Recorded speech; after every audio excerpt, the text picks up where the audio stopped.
اپنے ان نظریات کا پرچار کر رہے ہیں، جگہ جگہ اپنے چیلے چھوڑے ہوئے ہیں اور وہ پیسوں کے زور پر وہ زر خرید ان کے غلام ہیں، مولویوں کی شکل میں اور پیروں کی شکل میں گلی گلی کوچا کوچا نگر نگر ڈگر ڈگر گاؤں گاؤں گھر گھر گھوم رہے ہیں اور ایسے ڈاکوؤں سے اپنے آپ کو پیروں کی شکل میں ہے، پیروں کی شکل میں، اور وہ زر خرید ایرانیوں کے زر خرید آج غلام بن چکے ہیں اور ان کے پیسوں کے بل بوتے پر ان کے نظریات کو عام کر سیدھے سادے بے پڑے مسلمانوں کے سنی صحیح العقیدہ جو ایک زمانے سے جن نظریات اور عقائد کو غوث اعظم نے ہمیں دیا ہے، خواجہ پیا نے ہمیں دیا ہے، وارث پاک صابر کلیری نے ہمیں دیا ہے، اعلیٰ حضرت مخدوم سمنا نے ہمیں جو عقائد اور نظریات دیے، آج جاہل پیر لوگ ان صحیح عقائد پر خون مار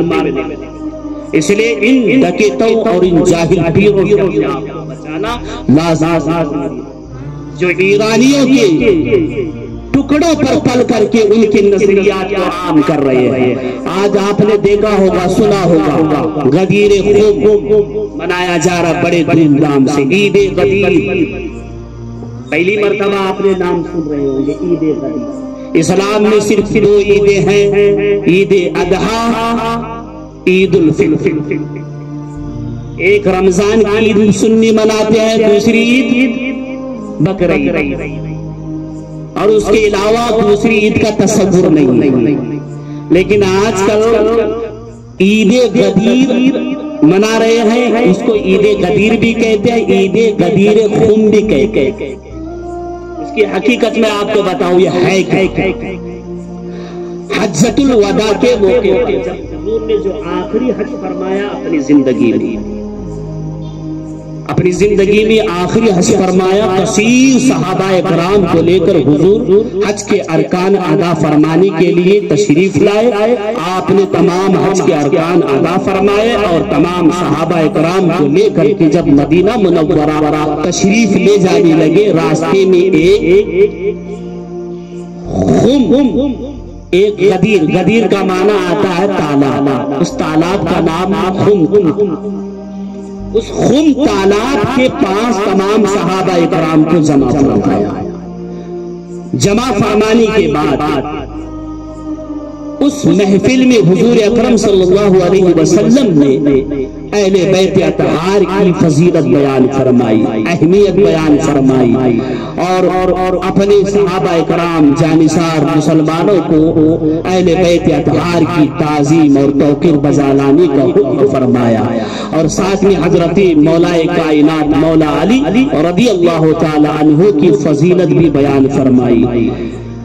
اور یہ کیوں حضور نے اس محفل کا انعقاد کیا؟ اس لیے کہ حضور کے کانوں تک یہ بات پہنچی تھی، کچھ لوگ ہیں جو میرے اہل بیت اطہار کے ساتھ بغض و عناد رکھتے ہیں اور حضرت مولا کائنات کے تعلق سے کچھ اول پھول بکتے رہتے ہیں۔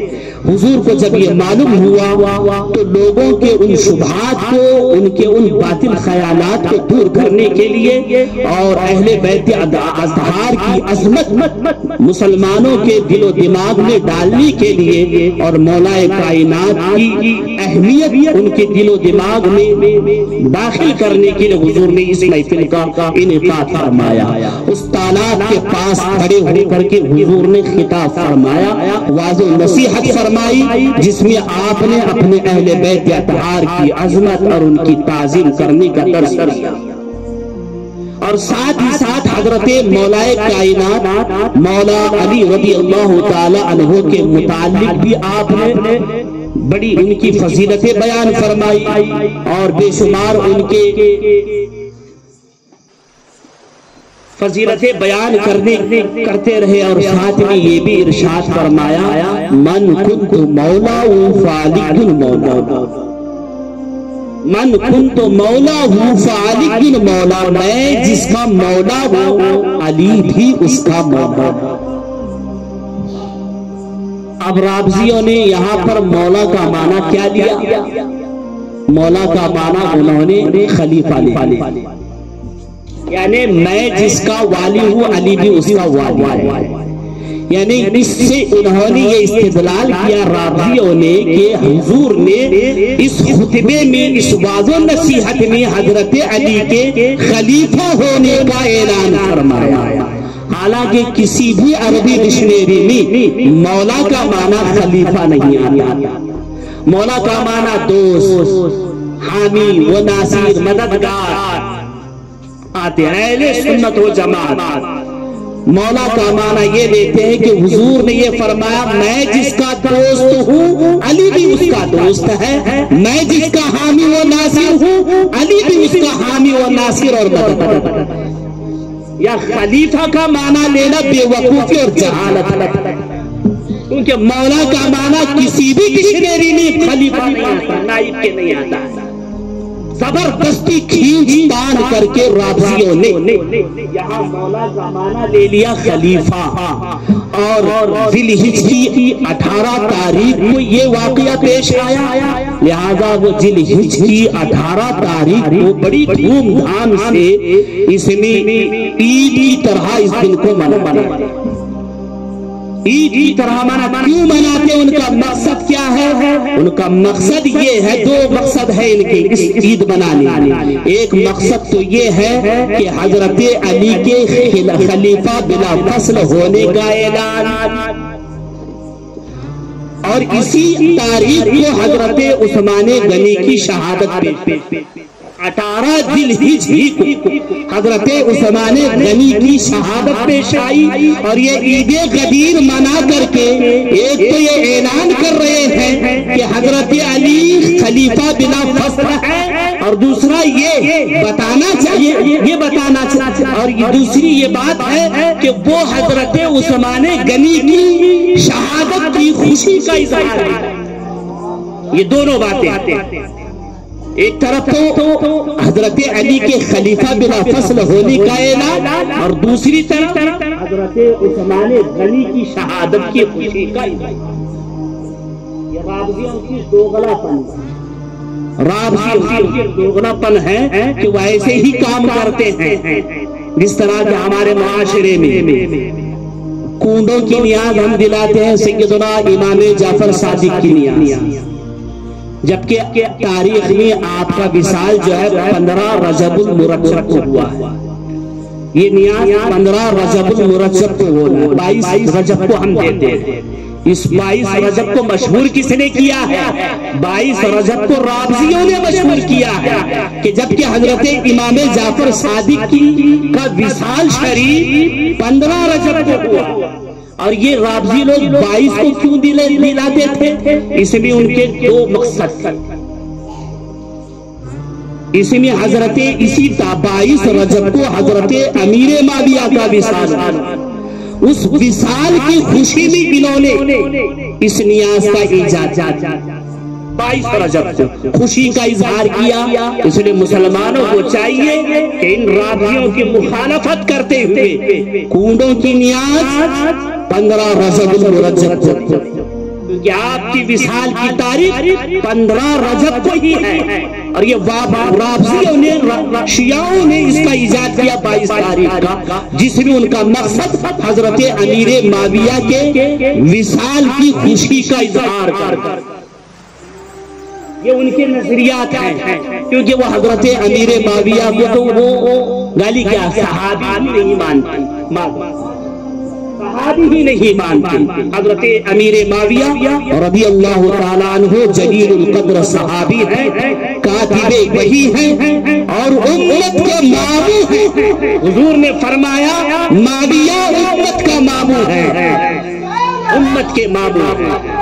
حضرت امام حنبل رضی اللہ تعالیٰ عنہ فرماتے ہیں جو حضرت امیر معاویہ کی شان میں گستاخی کرتا ہے وہ جہنم کے کتوں میں سے ایک کتا. اور ایسے جلیل القدر صحابی حضرت امیر معاویہ، حضور نے ان کے لیے ہدایت کی دعا فرمائی. حضور نے ان کے لیے ہدایت کی دعا فرمائی، اور یہاں تک فرمایا اللہ معاویہ کو ہادی بنا، معاویہ کو مہدی بنا، معاویہ کے ذریعے میری امت کو ہدایت عطا فرما. یہ بھی دعا حضرت حضور نے حضرت معاویہ کے حق میں فرمائی، معاویہ کو اے اللہ معاویہ کو حساب و کتاب کا علم عطا۔ ایسے جلیل القدر صحابی کی شان میں رابطی لوگ کہتے ہیں یہ معاذ اللہ سبار معاذ اللہ کہ وہ صحابی اور دیگر صحابہ اکرام کی شان میں بھی وہ گستاخی کرتے ہی رہتے ہیں۔ آپ جانتے ہیں صحابی کسے کہتے ہیں؟ صحابی وہ خوش نصیب شخص ہے جس نے ایمان کی حالت میں حضور کی معیت اختیار کیا، حضور کی صحبت اختیار کیا ہو اور ایمان ہی کی حالت میں وہ انتقال کر گیا، اس ذات کو صحابی کہتے ہیں۔ اور صحابی کا مقام و مرتبہ اتنا اونچا ہے، زمانے کا کوئی قطب، زمانے کا کوئی غوث، زمانے کا کوئی فرد، زمانے کا کتنا بھی بڑا ولی کیوں نہ ہو، وہ کسی صحابی کے مرتبے کو نہیں پہنچ سکتا، کسی صحابی کے مرتبے کو نہیں پہنچ سکتا۔ اور حضور اکرم صلی اللہ علیہ وسلم نے اپنے صحابہ اکرام کے متعلق بے شمار حدیثوں میں ان کی فضیلت بیان فرمائی ہے، اور خود قرآن پاک بھی ایک دو جگہ نہیں متعدد مقامات پر اللہ نے اپنے پیارے محبوب کے صحابہ کی عظمت بیان فرمائی ہے۔ چنانچہ اللہ تبارک و تعالی قرآن مجید میں ارشاد فرماتا ہے وَوَعَدَ اللَّهُ الْحُسْنَى، اللہ نے تمام صحابہ اکرام سے جنت کا وعدہ فرمایا، کلو وعد اللہ الحسنى، تمام صحابہ سے اللہ نے جنت کا وعدہ فرمایا۔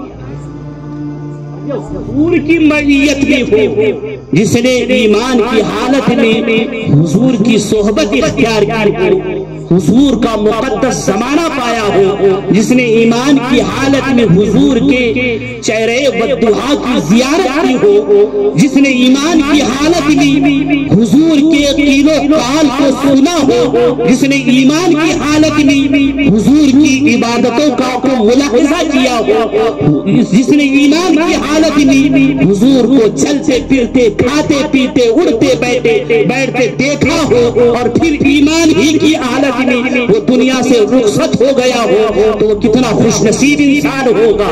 کیا کسی ایمان والے کو یہ شک ہو سکتا ہے کہ وہ جنتی نہیں ہے؟ ہرگز نہیں۔ ہر ایمان والا یہ عقیدہ رکھتا ہے کہ جس نے حضور کی ایسی زیارت کی ہو یقیناً وہ جنتی ہے، یقیناً وہ جنتی ہے۔ قرآن تو ہمیں یہ تعلیم دیتا ہے، آپ سورہ کہف کو اٹھائیے، سورہ کہف کی ایک کتے کا ذکر آتا ہے، اس کتے نے اولیاء اکرام کے بنی اسرائیل کے اولیاء کی معیت اختیار کی، ان اولیاء اکرام کی صحبت اختیار کی، تو اللہ تبارک و تعالیٰ نے اس کتے کو جنتی بنا دیا۔ بنی اسرائیل کے ولیوں کی صحبت کو ایک کتا اختیار کر جائے، وہ جنت ہو جائے، اور اس امت کا کوئی مسلمان نبی کی معیت اختیار کر جائے اور حضور کی صحبت اختیار کر جائے، کیا وہ جہنمی ہو سکتا ہے؟ جب کتا ولیوں کی صحبت میں رہے تو جنتی بنی۔ یہ رابضیوں کے سڑے ہوئے دماغ کی پیداوار، ان مقدس صحابہ اکرام کو وہ معاذ اللہ جہنمی کہتے ہیں، جن سے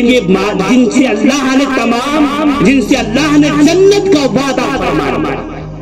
وَكُلٌّ وَعَدَ اللَّهُ الْحُسْنَى، اللہ نے تمام صحابہ اکرام سے جنت کا وعدہ فرمایا ہے۔ اور دوسرے مقام میں اللہ تبارک و تعالی ارشاد فرماتا رضی اللہ عنہم ورضوا عنہ وأعد لهم جنات تجری تحتها الأنهار خالدین فیہا ابدا ذلک الفوز العظیم۔ صحابہ اللہ صحابہ سے راضی ہے اور صحابہ اللہ سے راضی ہے۔ یہ آیت کریمہ بھی صحابہ اکرام کی فضیلت بھی ان کے حق میں نازل ہوئی. اللہ فرماتا رضی اللہ عنہ، اللہ ان سے راضی. کن سے؟ مفسرین کہتے ہیں یہ ہم کی ضمیر حضور کے صحابہ کرام کی طرف راجع ہے، یعنی اللہ صحابہ سے راضی ہے اور صحابہ اپنے رب سے راضی ہے. اور اللہ نے صحابہ کے لیے ایسی جنتیں تیار کر رکھی ہے اس کے نیچے نہریں جاری، خالدین فیہا ابدا، اور صحابہ جنت میں ہمیشہ رہے. ذالک الفوز العظیم، یہ بڑی ان کی کامیابی ہے، بڑی ان کی کامیابی ہے. ایک مقام پر اللہ نے ارشاد فرمایا اولئک هم المتقون، صحابہ ہی پرہیزگار ہیں. اولئک هم المفلحون، صحابہ ہی فلاح یافتہ ہیں. اولئک هم المؤمنون حقا لهم مغفرۃ رزق کریم، صحابہ ہی اور انہی کے لیے مغفرت ہے، انہی کے لیے اچھا رزق ہے. یہ ساری قرآن کی آیتیں صحابہ کے حق میں نازل ہوئی. اور اللہ فرماتا ہے اولئک مبرؤون مما یقولون لهم مغفرۃ ورزق کریم. صحابہ لوگوں کے ان الزامات سے پاک اور پوتر ہے جو لوگ ان کے بارے میں بکتے رہتے تھے. یہ رافضی کتنا بھی بکے، یہ خارجی جتنا بھی بکے، یہ وہابی جتنا بھی چیخے، لیکن اللہ نے یہ کہہ کر مبرؤون مما تقولون، جو لوگ مما یقولون، جو لوگ ان کے بارے میں کہتے ہیں، جو کچھ بکتے ہیں، ان تمام الزامات سے میرے محبوب کے صحابہ پاک ہیں، پوتر ہیں، بری ہیں. سبحان اللہ. اب زمانے والے کتنا بھی چیخ لے صحابہ کے مطابق، لیکن ہمارے لیے یہ صرف رہنمائی کے لیے قرآن کی آیت. اولئک مبرؤون مما یقولون لهم مغفرۃ ورزق کریم، صحابہ ان تمام الزامات سے بری ہیں جو لوگ ان کے بارے میں بکتے ہیں، انہی کے لیے مغفرت ہے، انہی کے لیے اچھا رزق ہے. یہ قرآن کی تمام تر آیتیں تمام صحابہ اکرام کی، اس میں کسی ایک صحابی کی تخصیص نہیں ہے. جتنے بھی صحابہ اکرام ہیں، حضرت ابو بکر صدیق سے لے کر حضرت ابو سفیان تک، حضرت ابو سفیان سے لے کر حضرت امیر معاویہ تک جتنے بھی صحابہ اکرام ہیں، سب کے آیات نازل ہوئی ہیں. اسی لیے اور جو کچھ صحابہ اکرام کے درمیان مشاجرات ہوئے ہیں، ان میں مسلمانوں کو پڑھنا حرام، اشد حرام. صحابہ اکرام کے درمیان میں کچھ نا اتفاقیاں ہوئی ہیں، جیسے کہ جس کے نتیجے میں جنگ صفین، جنگ جمل وغیرہ وجود میں آئی. اور صحابہ اکرام کا جو اختلاف آپس میں تھا، ان میں ہم جیسے لوگوں کو گفتگو کرنا، یہ کہنا کہ وہ صحیح تھے، یہ غلط تھے، وہ صحیح تھے، وہ غلط تھے، یہ ہمارے ایمان و عقیدے کو ٹھیس پہنچا سکتی ہے. ایسے خیالات اور نظریات حضرت غوث الثقلین رضی اللہ تعالی عنہ نے بنیۃ الطالبین جو ان کی کتاب ہے اس میں فرمایا، صحابہ اکرام کے مشاجرات میں مبتلا ہونے والا گمراہ اور بدعقیدہ ہو سکتا ہے. حضرت امام اعظم ابو حنیفہ رضی اللہ تعالی عنہ نے بھی یہی فرمایا، مسلمانوں کو صحابہ اکرام کے مشاجرات میں پڑھنا ہرگز جائز نہیں، کیونکہ تمام صحابہ اکرام عادل تھے، منصف تھے، اور تمام صحابہ اکرام مجتہد تھے. سبحان اللہ. تمام صحابہ اکرام مجتہد تھے، اور مجتہد کا مقام اور منصب جانتے ہیں مجتہد کسے کہتے ہیں؟ جیسے کہ عام طور پر 4 اماموں کی تقلید کی جاتی ہے، امام اعظم ابو حنیفہ کی، امام شافعی کی، امام مالک کی، امام احمد. اس دھرتی پر رہنے والا جو بھی مسلمان ہے، یا تو وہ امام مالک کی تقلید کرے گا، یا امام شافعی کی تقلید کرے گا، یا امام حنبل کی تقلید کرے گا، یا امام اعظم کی تقلید کرے گا. ان چاروں اماموں میں سے کسی کی بھی تقلید نہ کرے وہ غیر مقلد، اسی کو غیر مقلد کہتے ہیں، اور غیر مقلد وہ گمراہ اور بدعقیدہ فرقہ۔ تقلید کرنا ضروری ہے۔ ہم امام اعظم ابو حنیفہ کی تقلید کرتے ہیں مسائل میں، احکام میں، نماز، روزے، حج، زکوٰۃ وغیرہ تمام تر مسائل۔ امام اعظم ابو حنیفہ رضی اللہ تعالی عنہ کی ہی تقلید کرتے ہیں، اس لیے ہم لوگ حنفی کہلاتے ہیں۔ امام شافعی کی تقلید کرنے والے شافعی کہلاتے ہیں، امام حنبل کی تقلید کرنے والے حنبلی کہلاتے ہیں، امام مالک کی تقلید کرنے والے مالکی کہلاتے ہیں۔ چاروں مذاہب پر حق ہے، کوئی بھی مسلمان ہو اسے ضروری ہے ان چاروں اماموں میں سے کسی ایک امام کی تقلید کرے، اور وہ کسی کی تقلید نہ کرے تو وہ گمراہ اور بدعقیدہ۔ اب تقلید کرتے ہیں، مثال کے طور پر ایک مسئلہ میں آپ کو گوش گزار کروں۔ امام اعظم ابو حنیفہ کے نزدیک کتنے سر کا مسح کرنا وضو میں فرض ہے؟ بتائیے، آپ وضو میں مسح کرتے ہیں نا، کتنے سر کا مسح کرتے ہیں؟ یوں تو ہم پورے سر کا مسح کرتے ہیں نا، بال اگنی کی جگہ سے لے کر کے پیچھے گردن تک لے جاتے ہیں، لیکن فرض نہیں ہے یہ پورے سر کا مسح کرنا سنت۔ چوتھائی سر کا مسح کرنا فرض۔ وضو میں جو فرض ہے، کتنے فرض ہیں وضو میں؟ 4 فرض ہیں۔ پہلا فرض ہے پورے چہرے کا، دوسرا فرض ہے بولیے کونیوں سمیت دونوں ہاتھوں کا دھونا، تیسرا فرض ٹخنوں سمیت دونوں پیروں کا دھونا، چوتھا فرض چوتھائی سر کا مسح۔ سر کا جو چوتھائی حصہ، ناسیہ کی مقدار، پیشانی کی مقدار، یعنی سر کے آپ 4 بھاگ کریں گے تو ایک بھاگ جو ہے وہ چوتھائی حصہ ہوگا، یعنی ایک چیز کے 4 حصے کریں گے تو ایک حصہ چوتھائی، 4واں حصہ اسی کو چوتھائی حصہ کہتے ہیں۔ اب سر کا آپ 4 بھاگ 4 حصے کریں گے تو ایک حصہ چوتھائی حصہ کہلائے گا۔ امام اعظم ابو حنیفہ کے نزدیک اتنا مسح کرنا فرض ہے، چوتھائی حصہ پورے سر کا مسح کرنا سنت ہے۔ امام اعظم فرماتے ہیں اگر کسی نے اتنا مسح کر لیا تو اب اس کا مسح ہو گیا امام ہمارے نزدیک، لیکن امام شافعی کہتے ہیں چوتھائی سر کا مسح کرنا فرض ہے، نہ پورے سر کا مسح کرنا فرض ہے، بس 1-2 بال کو چھو لے تو مسح ہو گیا۔ یہ شافعی، اگر شافعی امام شافعی کا ماننے والا اگر 1-2 بال کو چھو لے تو اس کا مسح ہو گیا اور وضو بھی ہو گیا۔ امام مالک فرماتے ہیں کہ پورے سر کا مسح کرنا فرض ہے،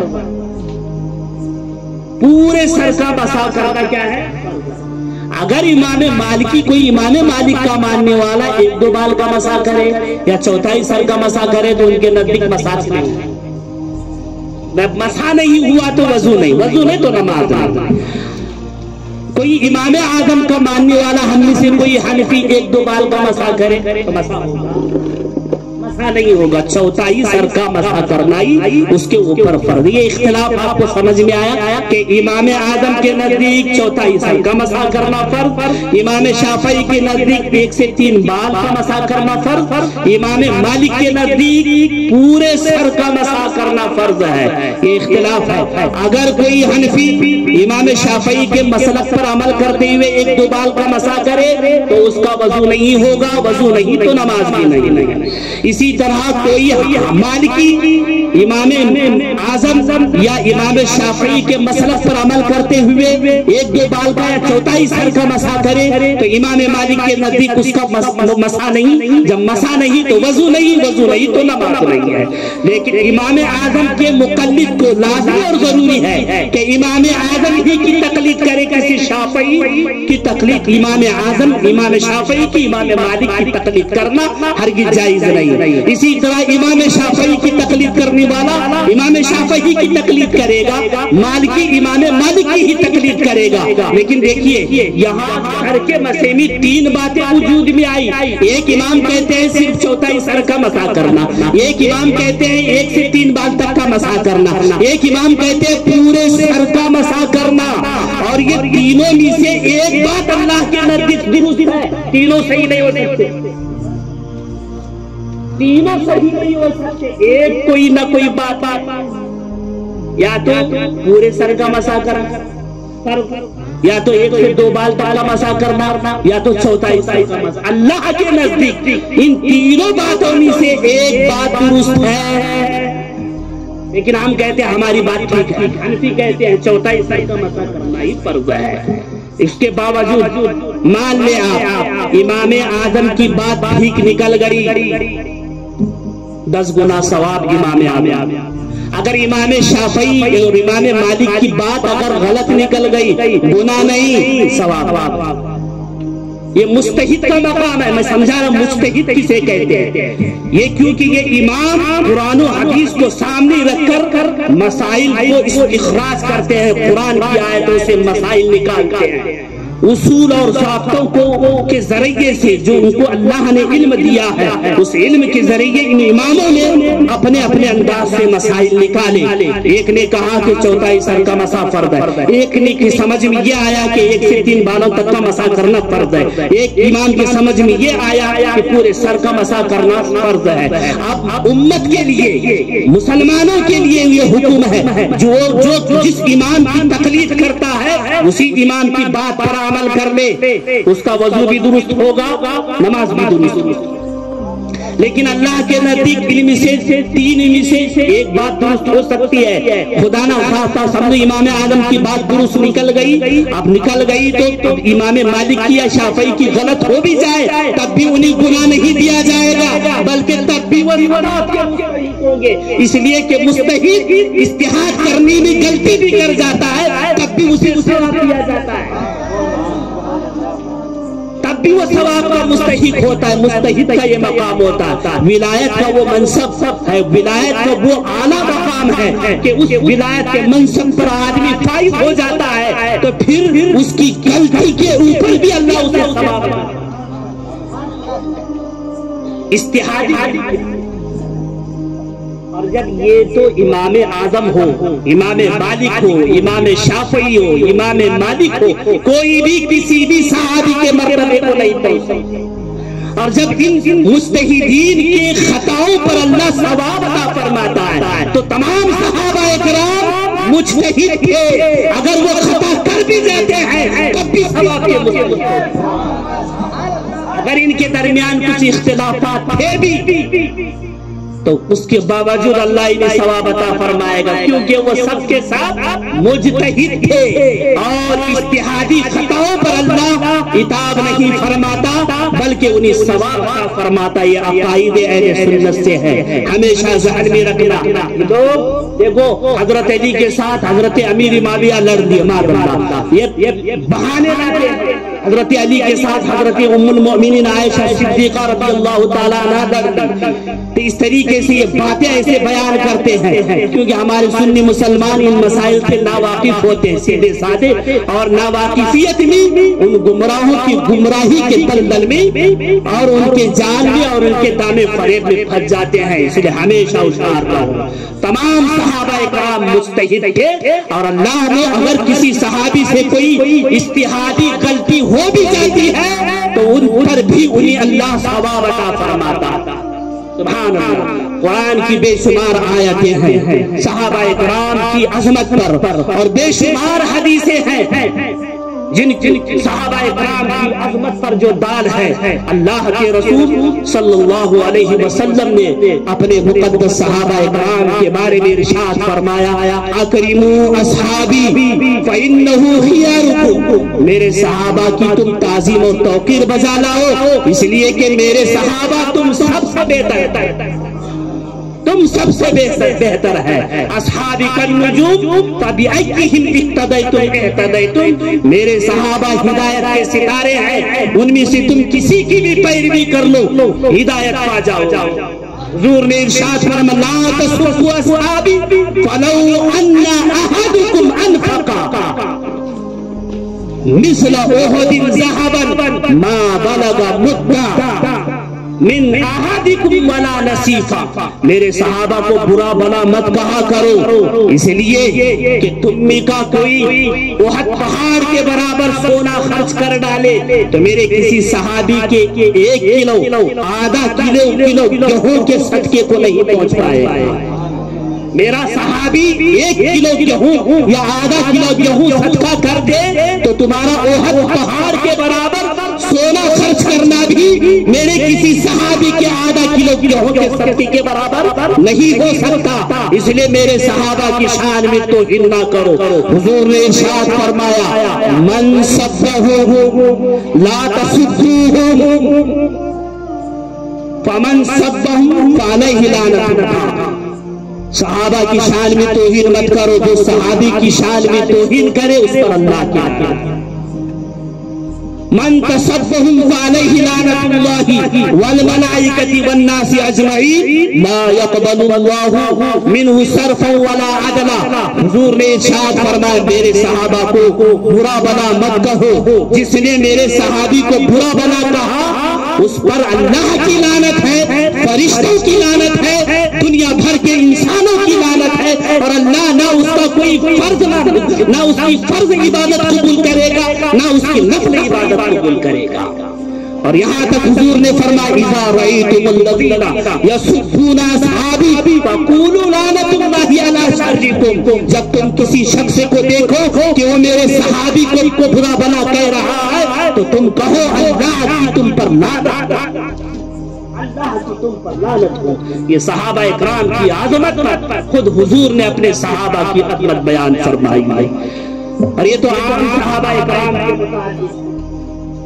وقت نہیں ہے. اور یہ جو 4 جلیل القدر صحابہ ہے حضرت سیدنا ابو بکر صدیق، حضرت عمر فاروق، حضرت عثمان غنی، حضرت مولا کائنات رضی اللہ تعالی عنہم کے متعلق اللہ تبارک و تعالی نے ہر ایک کے حق میں کچھ قرآن کی آیتیں نازل فرمائے. حضرت عمر کا مقام و منصب تو وہ ہے کہ اللہ نے ان کی رائے کے مطابق قرآن نازل. حضرت مولا کائنات فرماتے اللہ نے عمر کی رائے کے مطابق قرآن کا نزول فرمایا. حضرت عبداللہ ابن عمر کہتے ہیں جب آپس میں اختلاف ہوتا صحابہ اکرام کے بیچ میں لوگوں کا کچھ رائے ہوتی اور حضرت عمر کی کچھ رائے ہوتی تو اللہ تعالی حضرت عمر کی رائے کے مطابق قرآن کو نازل فرماتا. حضرت عمر خود فرماتے میرے رب نے میری رائے یا کس مقامات پر میری رائے کے مطابق قرآن نازل فرمایا. یہ حضرت عمر ہی قرآن حضرت عمر کی رائے کے مطابق نازل ہوتا. وقت تو میں ساری قرآنی آیتیں سنا تھا جو حضرت عمر کے رائے کے مطابق. سبحان اللہ تبارک و تعالی کی بارگاہ میں دعا ہے کہ مولا تعالی ہمیں صحابہ اکرام کی عظمت اور ان کی رفعت پر ہمیں ایمان و یقین رکھنے کی توفیق رفیق عطا فرمائے. صحابہ سے سچی عقیدت و محبت رکھنے کی ہم سب کو توفیق عطا فرمائے. مذہب اہل سنت مسلک اعلی حضرت کے مطابق ہمیں جینے اور مرنے کی توفیق عطا فرمائے. استغفر اللہ الذی لا الہ الا هو الحی القیوم غفار الذنوب وستار العیوب واتوب الیہ.